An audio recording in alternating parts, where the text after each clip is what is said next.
everyone, this is Deeper Understanding Tarot. Thanks for joining my reading.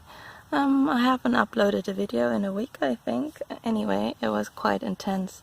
I think many of you felt the energies and yeah, it was draining. So I've had everything from being burnt out, fatigued, and having dizzy spells, and yeah. But today I feel a bit better. And I'm happy we got through the lunar eclipse. I hope many of you got the chance to see it. I was lucky we had a very clear sky and I could watch nearly all of the eclipse. Yeah, I saw the full blood moon for at least I think 40 minutes, and then also the revealing of the normal moon in a way. So it's quite exciting. And I slept in a tent tonight with the full moon shining onto my crystals, and I was woken up by the sound of rain. And it was beautiful because I'm here in Europe and we're having this heat wave, and I think it hasn't rained here in 6 weeks. And just waking up to pouring rain, I thought that was a sign that yeah, something had changed. So I think somehow we are entering a new season. I mean, it's still summer, but I feel everything that was dried up will now get a chance to grow again. And I was shuffling the cards for the twin flames for the week leading up to the Lionsgate portal on 8th of August. And the first card that just randomly flew out was the Death card. And I have this new deck, the Crystal Visions Tarot. It's very, very pretty. And on the Death card it says vita, mutatur, non tollitur. So that's Latin, and I had to look it up, but it's amazing. It says life is changed, like life is altered. It's not taken away. So our relationship with our twin flame might have caused a lot of transformation. I mean, it has changed our life, but it hasn't taken away our life. Our life is going to be better, and we should appreciate. I know it's hard when we are heartbroken, and the first reaction is always to not accept the change, but I think if we look back, we're happy that something has changed, because we weren't completely fulfilled, or we were unsure of where to go. And I think soon we will all know what we're supposed to do. I mean, everyone takes their own time, but we will be transformed. And look how beautiful these butterflies. And also, most of us, I think, have ascended or awakened in a way, and this whole new world is opening up to us, which is also super special. I mean, I feel like, okay, I didn't choose this. Couldn't have anyone ask me before this happened, but either way, it's a beautiful transformation. It's painful but beautiful. So that was the card that randomly popped out. And then these cards here, they are supposed to represent the energies for the twin flame union, or for both parts of the twin. And let's have a look what we get. So we have Temperance. Very, very nice. So this card speaks of a newfound balance. Balancing the fire and the water. Balancing the masculine energies, the feminine energies. It's very positive, and major arcana, so it's very good. So, and then we have the Devil, but I will keep it in reverse because I do feel the Devil card is we were enslaved to things. It's like we were maybe codependent, we were maybe addicted to doing everything for our twin. We were focusing on them a lot, not on us. We might have been very attracted to them, and maybe really physically enslaved to them. So we weren't really maybe focusing on our divine purpose that much. We were just it took over. We we're really not ourselves for a while. And I also feel that not just the divine feminine, but the divine masculine, they were also struggling with things such maybe addictions to money, or being recognized by others, maybe having flirts with other women. But since this came out in the reverse, I feel like we're freeing ourselves. We see what doesn't really belong into our lives, and then we just let go of that. And yeah, so we're no longer affected by that. Oh wow, and then we have the Nine of Cups. That's beautiful, beautiful, beautiful, wonderful.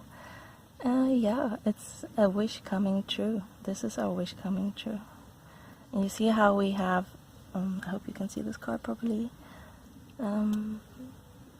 It's like she's blowing her wish up into the sky towards the full moon. And it's the full moon right now, so whatever we wish for, at some point this wish will come true, and the stars will align to make this wish come true. Very nice. What else do we get? Oh no, we still have the Eight of Swords. So this is teaching us to stop dwelling in negative thoughts. And I actually see, oh, I love the artwork on this card. Do you see these crows? It's like they're, I mean, these crows, they can just fly away, and then all these ropes that entangle us, they will just drop. So we are not really physically trapped. It's just that we think we are, and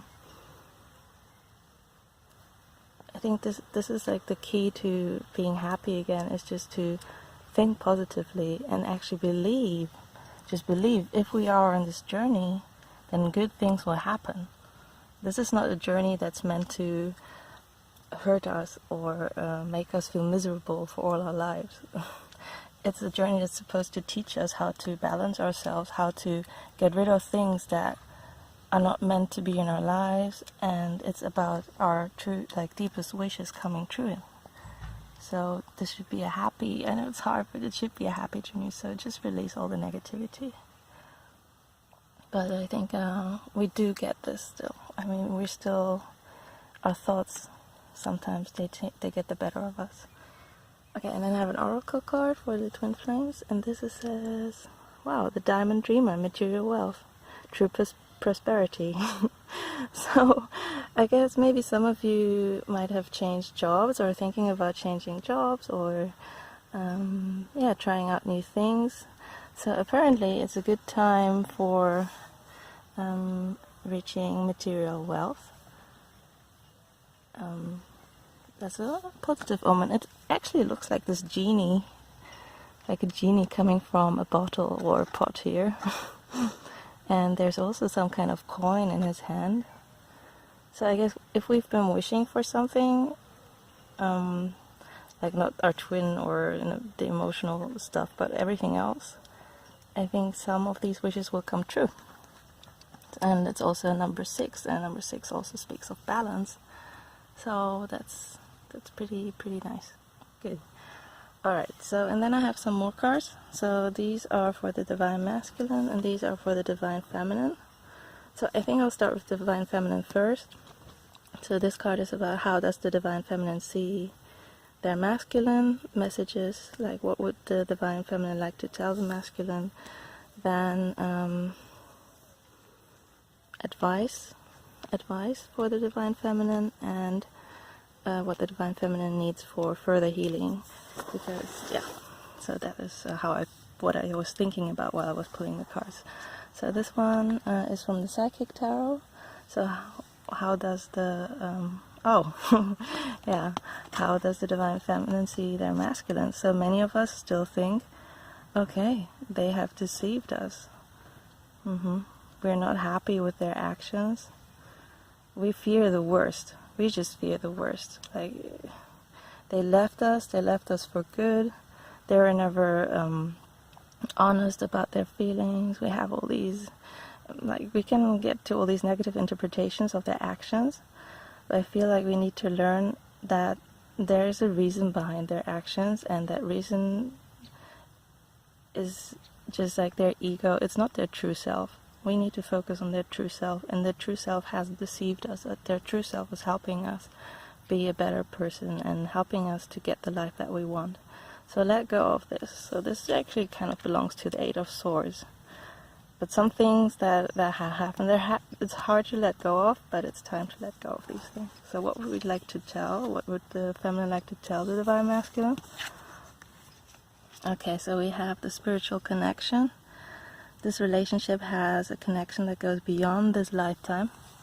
So, of course, so most of the divine feminines, I mean, otherwise you wouldn't be watching this, I think, have awakened to this journey, and they are hoping that the divine masculine also knows this. They just want them to feel the same and to get the same insight and know that we were born into this world already destined to meet each other and destined to have this effect on one another. Yeah, they want to let them know this is a spiritual connection. And then we have romance. So lavish the one that you love with your personal attention and affection. So we would love to get back into physical union. We'd like to dance with our masculine. We'd like to enjoy romantic moments. We'd like to, well, just shower them with our love and affection. We are just really missing them if we're in complete separation. Yeah, so we have this longing for them, longing for romance. So what is the advice for the divine feminine? Okay, river, it says movement. So that's nice. So we should move on from the place where we feel stuck in. It's time to find a better place for us. So if you think something in your life is not the way it should be, then move on from it. Find a better, just follow the river. It's also something about letting things flow and letting things take their natural course. Like just follow the river and it would lead you to a beautiful ocean, maybe it will lead you to a beautiful beach, and just be open to movement, be open to changes, and don't feel stuck. You can do whatever you want, even if your masculine is not with you right now. Wherever you go, he will always find you, always. So don't be scared about going where you want to go. And this card is about what the feminine needs for healing. And we have dreams. Herkimer Diamond. I think I'm going to read up. And this is from the crystal, these are crystal reading cards, and it's a healing oracle. But it sounds pretty fancy, like Herkimer Diamond. Let's read about this. Oh, it's related to the heart and the crown chakra. Okay. It sweeps the mind clear of clutter, activates inspiration and new ideas, and clears creative blocks, allows you to shine in your totality and magnificence, invokes your dynamic personality and vibrancy. It says you should pay more attention to your dreams. Dreams allow you to release and let go of all stale emotions and thoughts while you sleep. You also receive messages, signs, and symbols that bring insight and healing to your life. The Devas are encouraging you to intuitively discover the meanings of your own dreams and open to the wisdom and healing that they share. Wonderful. So pay attention to what you've been dreaming about. Maybe also think of things you dreamt of when you were a child. What is the true you? What is your true desire? Who do you want to be? This is your life, and you can manifest whatever you want. So maybe it's time to take some steps towards these dreams. I know we all want to be with our divine masculine, but that will happen. But we have to follow our true other dreams. There are other things. I mean, I always feel like when I was a child, I was so happy every day. And there was no reason. I was just content. There was no fear, you know. When you're a child and you have a normal childhood, you don't wake up with fear. You don't wake up with worrying about what's going to be. You just follow your passion, your dreams. You just follow your inner guidance, and we have to learn to do that again. Okay, so that's the messages for the divine feminine. Now we have messages for the Divine Masculine. So how does the Divine Masculine see their feminine? And we have a storm warning. Wow. So that's basically the Tower of Men. So they have been going through a really tough time. So the feminine, they know, well, this connection has changed them, and this has brought some major emotions to the surface, and this is probably something they were not able to deal with very well, so that's probably why some of them had to be alone for a while.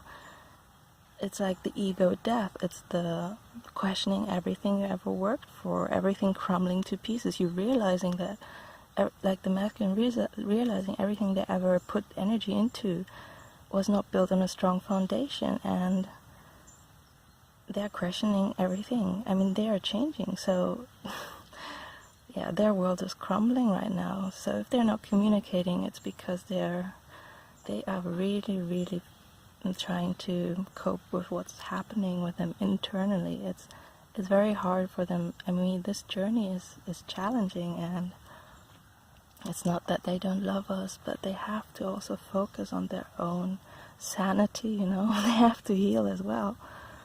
So, yeah. And then, what would the masculine like to tell their feminine? Consider your foundation. Wow, you're being asked to look at how committed you are to love.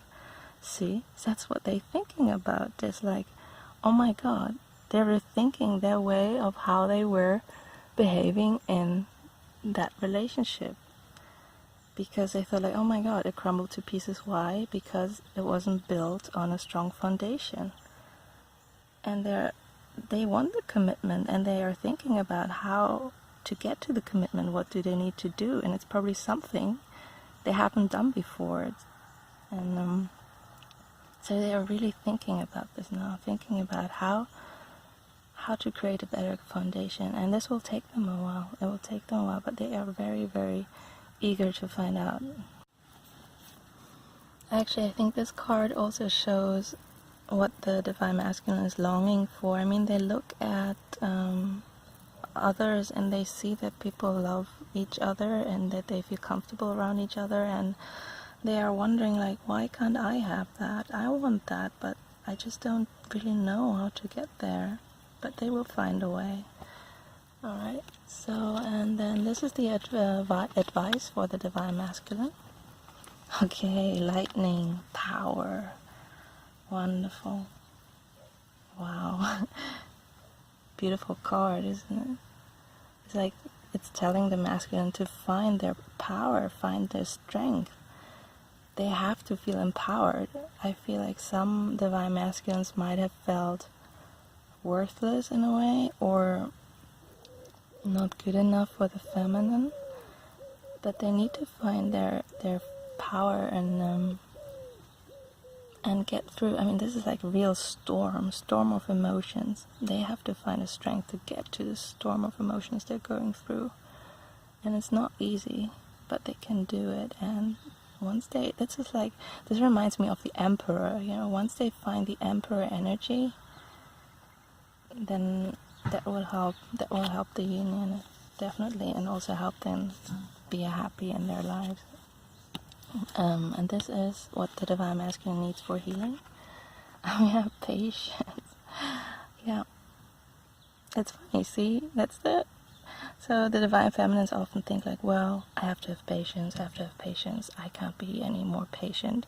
But guess what? The Divine Masculines, they have to have patience as well.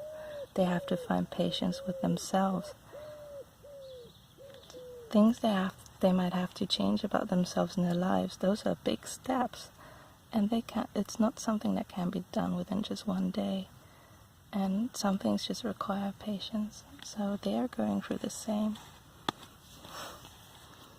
That's interesting, isn't it? I feel like, I wish we could just, I hope they journal as well. I mean, many Divine Feminines journal what they feel. I hope the Divine Masculines journal as well. And if one day when we're together, we should just compare what we wrote about, and it's probably pretty similar, the emotions we had to go through. Okay, so this was for the Divine Masculine. And then I have an outlook in a way, what we can expect in the near future for the Divine Twins. Now let's have a look what we find. We have the King of Pentacles, and we have the Queen of Cups. Oh, awesome! I love it, I love it, I love it. So this is, I feel like this is the grounded Divine Masculine. He has finally found his throne. He's comfortable and he feels powerful. He has the pentacles to offer. He has this commitment to offer. He has gifts to offer. He feels like he can protect and care for the Divine Feminine, and the Divine Feminine is his Queen of Cups. So the Queen of love and emotions, stable and trustworthy and healing. She's a healing queen, an intuitive person. So that's really pretty. Next is the Whispers of Love card for the twins in the near future. It's miracles and blessings. Everything has its gift. So we are blessed and miracles will happen, good things will happen, and you know they will. I think all of us have woken up recently with this inner knowing of that everything will be okay. We just need to really have faith in that. And yeah, so this whole journey is a miracle in itself. And then this is for us as well, for both of us, the iceberg, submerged. And I actually have to look that card up. It's the Earth Magic Oracle cards by Stephen Farmer. So the iceberg says, whatever you suppress or deny and attempt to keep out of conscious awareness will show up somewhere and somehow. These are your shadow aspects. At one time you put them out of your conscious for good reason, yet they remain contained by shame and guilt. Sometimes these submerged aspects of yourself are projected onto others so that they mirror those denied or suppressed parts of you, and you may even harshly judge these characteristics when they are exhibited. Now is the time to allow these elements to surface and embrace them. These may make up some sort of self-expression, a secret dream you wish to accomplish, or even uglier aspects that are difficult to acknowledge or accept. Whatever you have submerged deep inside of you, this is your opportunity to pay attention to those things and welcome them to the family called... the last word got lost. It actually said, welcome them to the family that is you. So you are your family, and you should search for yourself and accept what you find. And yeah, you will be rewarded. So keep going and have a very, very happy last week of July and good start into August. Bye.